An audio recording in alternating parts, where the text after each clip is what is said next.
Buenos días, bienvenidas, bienvenidos. Este es el espacio de entrevistas de OnePlus TV, más imagen, más color. 9 integrantes de una presunta red de coyoterismo fueron detenidos como consecuencia de 7 allanamientos en Azuay y Pichincha. Terminar con estas bandas de estafadores quienes venden humo a gente desesperada por su situación económica es una prioridad que debe ser manejada con fuerza y decisión desde el gobierno.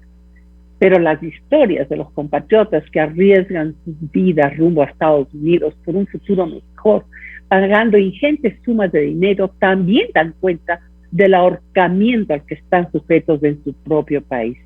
Difícil situación, pero a la que ya no se le puede seguir dando la espalda.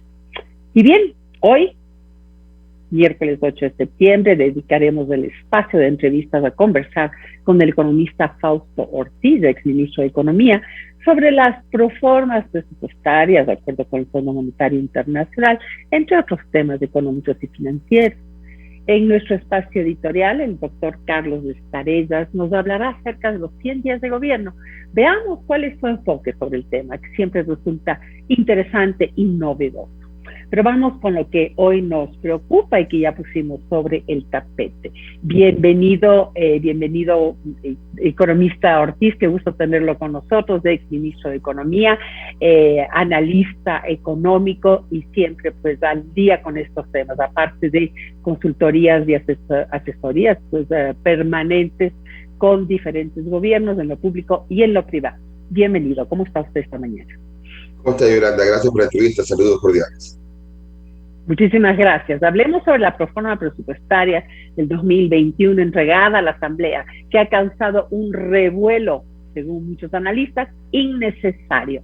El presidente de la República dice que la proforma de este año lleva la impronta del gobierno anterior y que hasta no presentar la proforma del año 2022 no es un referente de las políticas económicas de su gobierno. ¿Hace sentido esta declaración económica? Bueno, es cierto que la proforma del 2021 es una proforma para que rija los meses finales, ¿no? Digamos de septiembre a diciembre, y que tiene buena parte del año ya transcurrido, ya de enero a mayo, con los números del gobierno saliente. Pero el revuelo lo causa no tanto la proforma 2021, el revuelo lo causa el plan cuatrianual, es decir, aquella proyección que hizo el Ministerio de Finanzas para los años de 2022 hasta 2025. Y de alguna forma, esas son las proyecciones del Ministerio de Finanzas. Perdón, tenemos problemas, parece. Yo por lo menos no le escucho. No sé si me pueden decir en producción si está saliendo bien al aire el audio del economista. ¿Puede hablar, por favor, economista? Yo escucho muy bien, Yolanda. A usted, no sé, ojalá que no tenga usted dificultad con el audio. No le escucho. A ver, sigamos, a ver si tengo suerte. No sé si alguien me confirma que se está escuchando. Bueno, entonces el plan cuatrianual es me dicen que al aire sí le escuchan. El plan cuatrianual es el que tiene dificultad para poder señalar que ahí están las políticas del gobierno o no. El gobierno señalaba por el lado del Ministerio de Finanzas que en el plan cuatrianual estaban las políticas del gobierno, y luego de alguna forma hay un desmentido diciendo que ese plan cuatrianual era hecho con las proyecciones anteriores. Pero vamos a ir saliendo de las dudas ahora cuando ya se conozca el programa con el Fondo Monetario Internacional, que la noticia del día de hoy señala que ya está aprobado el plan nuevo con el Fondo Monetario, y ahí veremos las proyecciones del Fondo Monetario, que serán también las que el Ministerio de Finanzas de este gobierno ha negociado con el fondo.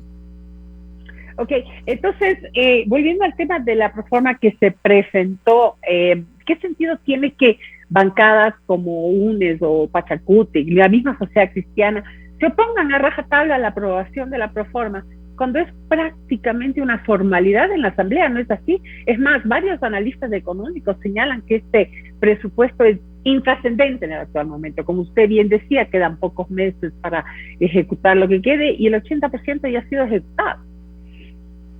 Bueno, lo de intrascendente es cuestionable porque al final del día se debe cumplir la norma constitucional, se debe cumplir la norma legal, que es que el nuevo gobierno tiene 90 días para presentar su proforma y este gobierno lo ha hecho dentro de los plazos.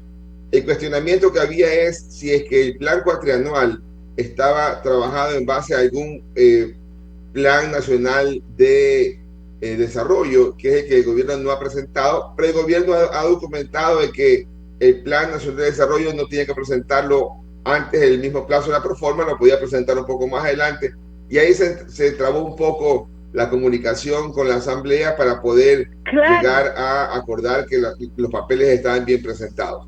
Entonces, voy a recordar a quienes nos siguen que, perdón, te estoy interrumpiendo, dígame. Y lo que va a ocurrir es lo que ha ocurrido en los últimos años, que la asamblea no termina de lograr los votos para aprobar la proforma y quedará aprobada por el Ministerio de la Ley porque tiene que quedar aprobada en este mes de septiembre.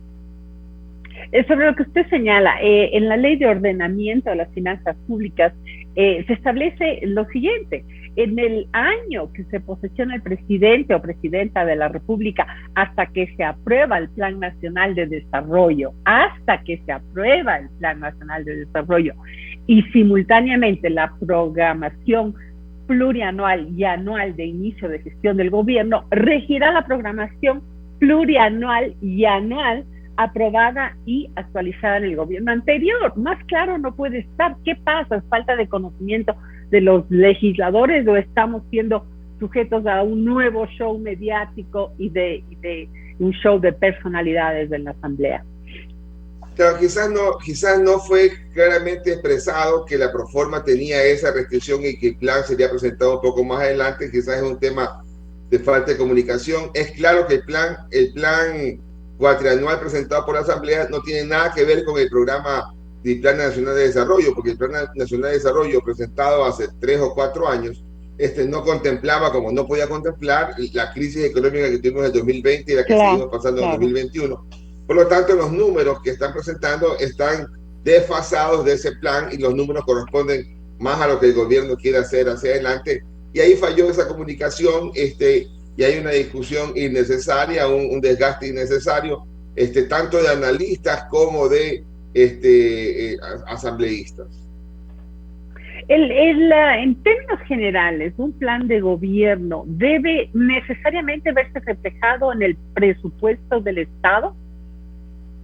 Totalmente sí, o sea, ahí vamos a ver las principales cuentas fiscales, ¿no? Cuánto es lo que el gobierno cree que puede lograr en impuestos. Este gobierno dice que puede lograr 12.700 millones de dólares, que son apenas 400 millones de dólares más que lo que se logró el año pasado y que es 1.500 millones menos de lo que se logró hace un par de años. Va a señalar también la proforma cuántos ingresos puede lograr por el lado petrolero, que creo que están un poco inflados. Va a poder decir el gobierno también cuánta plata necesita para financiar el déficit fiscal, que este año lo han estimado en cerca de 5.000 millones de dólares y se convertiría en el 9º año consecutivo en donde el déficit fiscal está en esos niveles de los 5.000 millones de dólares.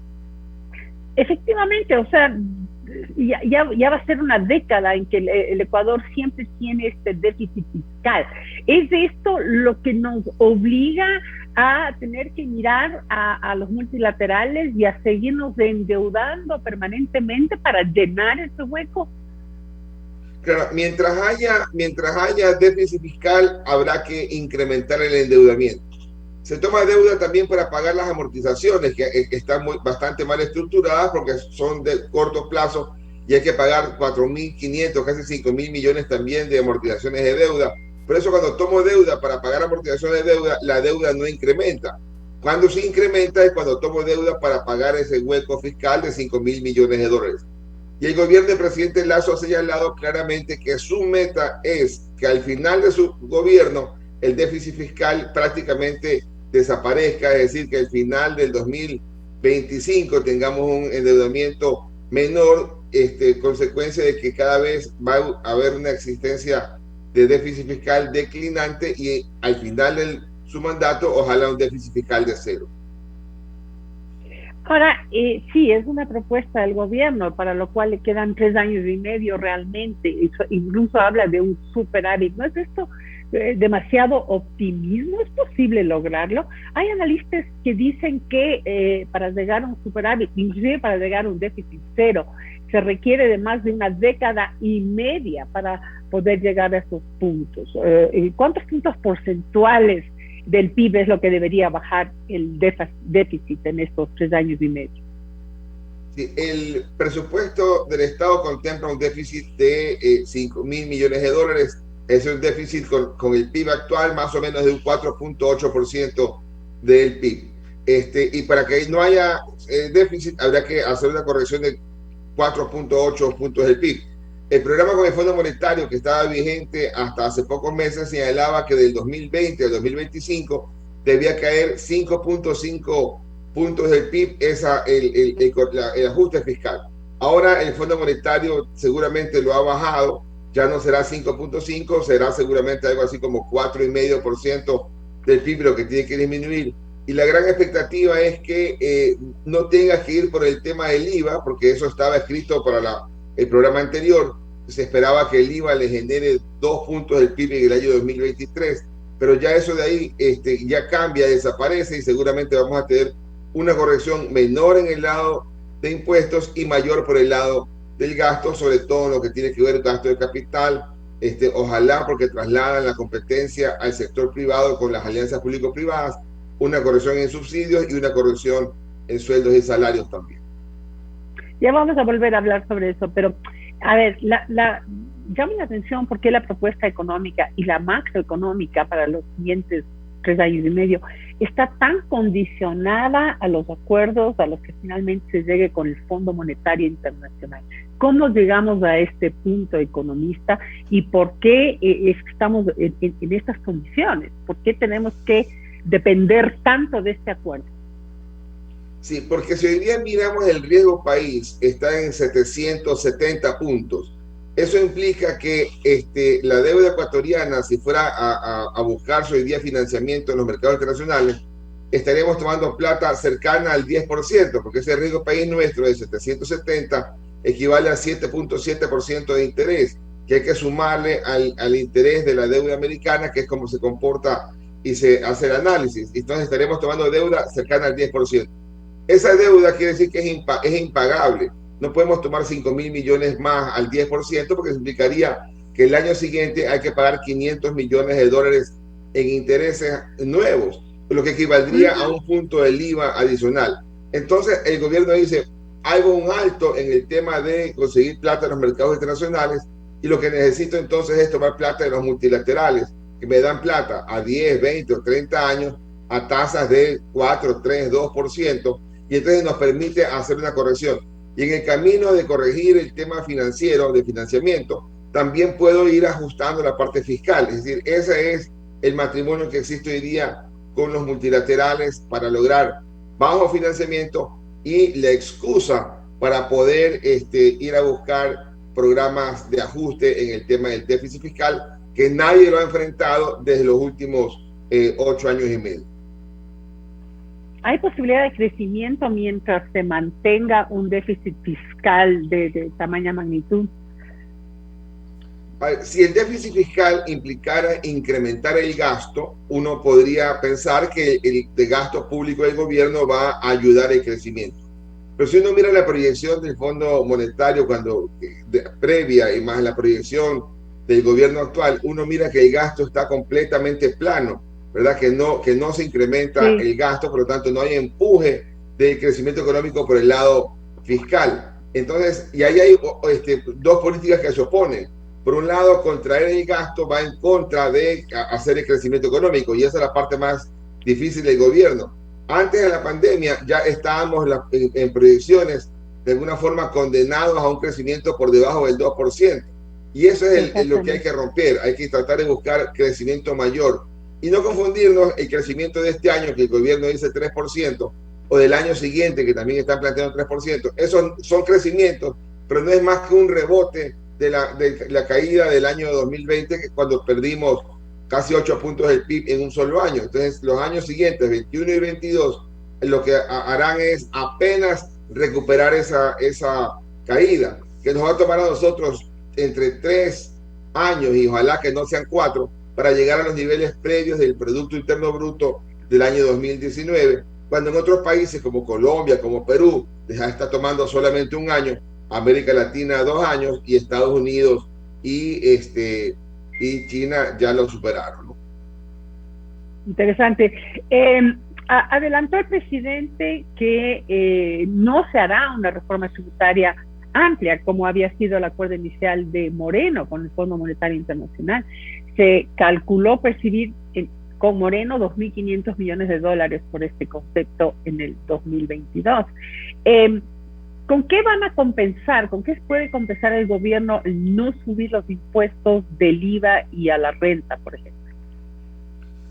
Sí, la pandemia hizo perder ingresos por $2.000 millones en el 2020 por impuestos, pero también hizo un recorte del gasto, ¿no? O sea, de alguna forma los dos cayeron. Y entonces, y por eso es que hoy día la nómina está menor que hace un par de años. Y el gobierno necesita seguir insistiendo en recortar el gasto, recortar el subsidio de combustible, recortar la obra pública y tratar de mejorar la recaudación, bien sea porque le quita algunas exenciones tributarias para que la gente siga pagando, siga incrementando impuestos, pague un poquito más. Y entonces eso es lo que la apuesta del gobierno, cambiar el IVA que tenía planteado antes por otra serie de medidas tributarias que permitan recaudar un poco más sin necesariamente ahorcar y apretar a la economía. Las medidas tributarias siempre acaban afectando a alguien. Cuando se habla de implementar otras medidas tributarias, ¿cuáles serían estas y cuáles serían los sectores afectados por las mismas? Sí, cuando escuchamos al ministro de Finanzas y al presidente de la República señalar que los ricos, los que tienen más plata, tienen que soportar el peso del ajuste, sobre todo para compensar lo que pasó por la pandemia, entonces sí, uno trata de entender que eso es impuesto patrimonial, ¿ya? Entonces el Fondo Monetario señalaba, aparte de lo del IVA que no se haría, también señalaba que Ecuador empieza a pagar impuestos recién después de 2 veces el Producto Interno Bruto per cápita, es decir, casi después de $12.000 empieza a pagar impuestos. En otros países se empieza a pagar impuestos arriba de una vez y medio el Producto Interno Bruto per cápita. Por lo tanto, el Fondo Monetario lo que decía en el programa anterior es: traten de bajar ese umbral alto para no pagar impuestos, para que ojalá puedan pagar impuestos un poco más abajo. Pero eso de ahí daña la base política del presidente de la República y quizás no vaya en esa opción para bajar que paguen impuestos de menos de $1.000 mensuales.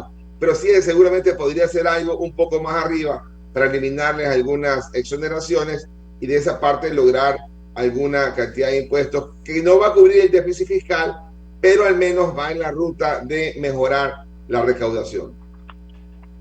El presidente también ha hablado en este sentido, bueno, aparte de la reducción del gasto, que es sumamente necesario, ha hablado del incremento de la producción petrolera, ha hablado de mayor eficiencia de la recaudación tributaria y lo que usted dice, que quienes tienen más aporten más. ¿Es factible esta propuesta del presidente de llegar a duplicar la producción petrolera? ¿Usted cree que esto es algo que sí lo veremos? Es más, aumentar en un 8% hasta el final del año, igual que esta mayor eficiencia de la recaudación tributaria, un mayor control y recaudación, valga la redundancia, de quienes no pagan, quienes simplemente evaden los impuestos teniendo ingresos importantes. Hay muchos profesionales, hay gente de grandes ingresos que igual también son grandes invasores, que según el presidente ya serían reconocidos y reconocibles. Sí, en el tema petrolero, ojalá lleguemos en verdad, como dice el gobierno, a duplicar la producción petrolera. Si no la duplicamos de 500 a 1 millón, ojalá lleguemos a 900, ojalá lleguemos a 800, ojalá lleguemos a 750.000 barriles. Eso va a ser importante para la economía ecuatoriana. Lo que es claro que eso no lo va a poder hacer el gobierno con sus propios recursos y va a tener que abrir como ya lo ha señalado, que va a abrir la inversión extranjera para que pueda hacer ese tipo de inversión. Pero mire que el tema es complicado. En el primer semestre del año, los datos ya oficiales en el tema de producción petrolera ya existen, y si uno el primer semestre del año lo duplica simplemente para hacer un cálculo, resultaría que al año estaríamos en capacidad como país de producir 182 millones de barriles de petróleo, que es un poco mayor de los 177 que se produjeron el año 2020, pero mucho menor que los 192, 193 que se producían allá en el 2018 y 2017. Es decir, se caía un poco la producción en el 2020 y se caería también en el 2021. Y Finanzas, cuando hace la proforma presupuestaria del 2021, no dice que vamos a estar en 182 millones de barriles en este año 2021, sino que dice que vamos a estar en 177, 178. Es decir, de alguna forma Finanzas está diciendo que en el segundo semestre del año, en donde ellos tienen el control de Petroecuador y la producción, vamos a tener una producción menor que la del primer semestre. Y no es raro, porque si no le metió plata el gobierno saliente a la producción petrolera en los últimos meses del año, la producción petrolera tiende por naturaleza esto a caer. Y entonces el incremento hay que buscarlo ya en estos días para que tenga impacto en los primeros meses del 2022 y el gobierno pueda ir cumpliendo la meta de incrementar la producción petrolera pronto y ojalá llegar a las metas planteadas. Muy bien, la Asamblea más que nadie, porque los analistas entienden perfectamente bien de qué va esta proforma del 2021 presentada en la Asamblea. Ellos han tenido toda una serie de inquietudes sobre esta proforma. Ahora, en base a ello y todo lo que han dicho, ¿qué es lo que debe reflejar la proforma presupuestaria para el 2022 en cuanto a la línea fiscal, económica y social del gobierno? Seguramente para la proforma del 2022 ya tendremos el Plan Nacional de Desarrollo preparado por el gobierno actual. Ya podrá ahí señalar de ahí qué sí manera. Sería una condición sine qua non, ¿verdad? Ahí sí, en ese caso sí sería una condición. Claro, pues ya estarían los plazos cumplidos, ya no representaría una prórroga del plan del gobierno anterior, ya sería el gobierno actual que cuente con su plan en donde diga de qué manera la meta del petróleo en incremento de su producción se va a lograr, de qué manera la recaudación sin impuestos se va a incrementar, de qué manera se recortan los gastos y el tema del subsidio. Al gobierno le queda bien en el tema de los subsidios que haya una pequeña reducción del precio del crudo esperado para los siguientes 4 años, que vaya del 65 actual, que vaya al 55, a 50. Para el tema de subsidios le sirve para que no haya tanta presión social. Nos molesta por otro lado en la parte de ingresos fiscales, ¿no? Porque el país, siendo país petrolero, nos debería interesar que el precio del petróleo esté un poco más alto para tener más ingresos y no estar felices porque el precio del petróleo caiga y que no puedo y que me libere de problemas de precio de combustibles. Por eso es que el gobierno anterior dio pasos adecuados en la eliminación del subsidio de la gasolina super, en donde también el consumo cayó de 190 millones a 110 millones, la gente migró a extra y la extra ya también está casi sin subsidio, y este gobierno está haciendo los esfuerzos para corregir el tema del diésel. Le falta poco. Yo creo que el gobierno actual tendría la posibilidad de decir, hasta aquí me quedo con el precio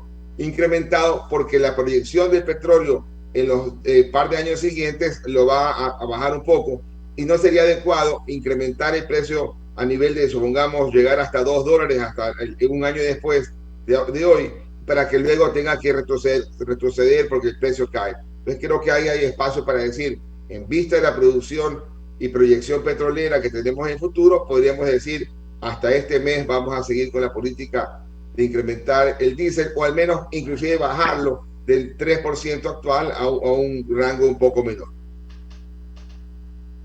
¿Qué debiera, economista, contener el acuerdo con el Fondo Monetario Internacional? ¿Cuánto debe durar? ¿Cuáles son las metas que se deben introducir para bajar el déficit? Bueno, y recordemos que este no es un nuevo acuerdo. Recordemos que este está basado en el acuerdo con Lenín Moreno inicialmente. Entonces no sé cuánto juego puede haber ahí, cuánto se pueda cambiar de lo que ya viene sido pues consensuado entre el Fondo Monetario Internacional y el gobierno y el Estado, digamos. Lo que señala la prensa hoy día, en la nacional y la internacional, es que el acuerdo se mantiene en el mismo valor original de 6.500 millones de dólares, de los cuales ya 4.000 fueron entregados hasta diciembre del año pasado. 1.500 millones hay que recibir como país en este año y 1.000 millones el siguiente. Eso ya está bastante claro de que es el acuerdo modificado. Y es claro que debe modificarse el acuerdo, porque cuando se hizo el acuerdo ya para el 2019 no estaba visto o esperado una pandemia como la que tuvimos, es decir, era difícil visualizarla. Por lo tanto, pensar en incrementar el IVA 2 o 3 puntos en los años siguientes después del acuerdo anterior, hoy día no puede ocurrir. Por lo tanto, hoy día hay espacio para que el gobierno diga: no le pongamos tanta presión al tema de impuestos, pongámosle más presión al tema del gasto y no exijamos el mismo recorte de 5 puntos del PIB que era el programa anterior, recortémoslo un poco más. Es decir, hay posibilidad de flexibilizarlo, aunque el concepto de ajuste está presente. Hay que bajar el déficit fiscal de 5.000 millones a cero. Eso es ajuste, eso es un freno de alguna forma a este nivel de endeudamiento que sirve, pero también le demanda una mayor participación del sector privado para que, si el gobierno ajusta y frena, el sector privado se dinamice y genere empleo y crecimiento económico. Ahora, sobre este tema específico, Guillermo Lasso basó su oferta en eso, en crear más empleo, su oferta de campaña, digo, y en la reactivación económica. Ahora también basó que esto se pueda dar, basó en reformas de orden fiscal y laboral.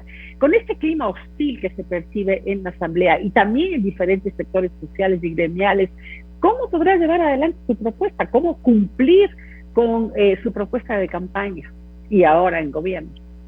Sí, el gobierno está evaluando la parte política. Lo que hemos escuchado del gobierno es que si no logra consensos a nivel de Asamblea, algunas cosas las podrá consultar directamente a la población. Es difícil pensar que a la población en un plebiscito se le va a decir: cambiemos el sistema laboral actual, pongamos otro código, pero hay cosas que se le podrá preguntar para con la votación mayoritaria de la población. En ese sentido, pues la Asamblea de alguna forma se tenga que someter a la voluntad del pueblo, que esa es la democracia, aunque también tenemos ejemplos de que muy poco le interesa a algunos políticos la voluntad del pueblo, sino sus voluntades personales, ¿no? A ver, usted que ha estado donde las papas queman, usted que sí sabe de política, está hablando de una consulta popular, un referéndum para aprobar ciertas cuestiones que son para él vitales y que está teniendo algunos obstáculos en la Asamblea, por ejemplo. Pero este rato está subido en la nube esta del éxito por la vacunación. Pero como usted sabe, las cosas aquí pasan rápidamente y ya una vez que estamos a salvo en el tema como le digo, del COVID, digamos, a salvo, ya estamos inoculados, la gente va a empezar, vuelve a sus necesidades diarias. ¿Qué pasa con una consulta popular en donde se les plantea el tema de los combustibles, donde se plantea el tema de una reforma laboral en donde quienes de aquí en adelante entren a empleo ya no van bajo el código laboral? O sea, que hay una serie de cosas que se sale del cajón, de la caja, como habitualmente han sido tratados, y que es muy fácil de contraponer desde sectores sociales que hablan, usted sabe, con lugares comunes de explotación, de los ricos, de los pobres, en fin, esas divisiones a la que aluden permanentemente. ¿Usted cree que puede tener buenos resultados para el gobierno una consulta popular? Políticamente le sirve al gobierno porque de alguna forma le da el apoyo popular a lo que el gobierno quiere plantear como programa. De ahí, pero si no se lo da, ¿perdón? Y si no se lo da, si no le da ese apoyo. Esa es la apuesta del gobierno. Si yo fuera gobierno lo mediría antes de consultarlo, obviamente. Esos son los políticos.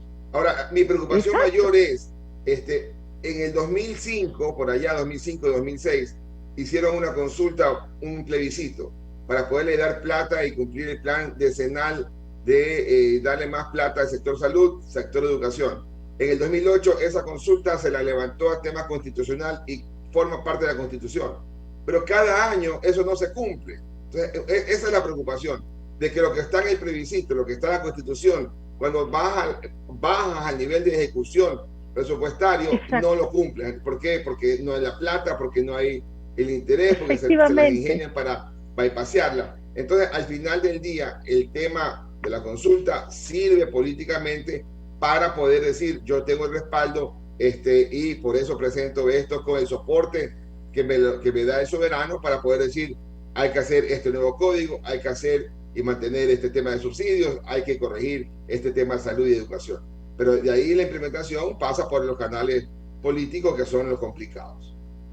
Claro, pasa por los canales políticos, pero hasta el momento se ve que la interlocución entre, por ejemplo, la Asamblea y el gobierno está fallando un montón. O sea, esos canales políticos no están abiertos. Y por otro lado, yo diría que el gobierno tampoco es que sobresale por su comunicación, ¿ok?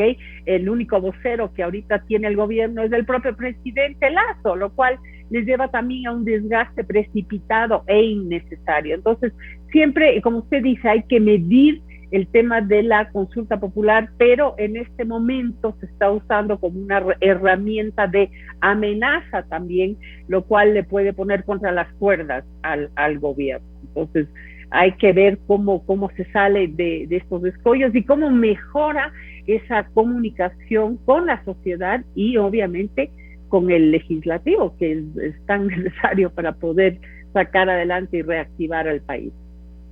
Sí. Y cuando veamos el programa de Ecuador con el Fondo Monetario Internacional, vamos también a entender qué tanto necesita el gobierno de pasar leyes en la Asamblea en el campo tributario y cuánto está en su cancha por el lado del recorte del gasto, por el lado del ajuste del gasto. Yo creo que ese es el gran logro del presidente Lasso en la negociación con el Fondo Monetario, quitarle peso a la parte de ingresos y leyes que reformen la parte tributaria y tomar el tema del recorte del gasto como su responsabilidad. Eso va a ser tremendamente positivo. Sin embargo, necesita la reforma laboral para tratar de incrementar el empleo pleno del 30 o 31 que estamos hoy día hacia más arriba, para disminuir enormemente ese 70% entre desempleados y subempleados.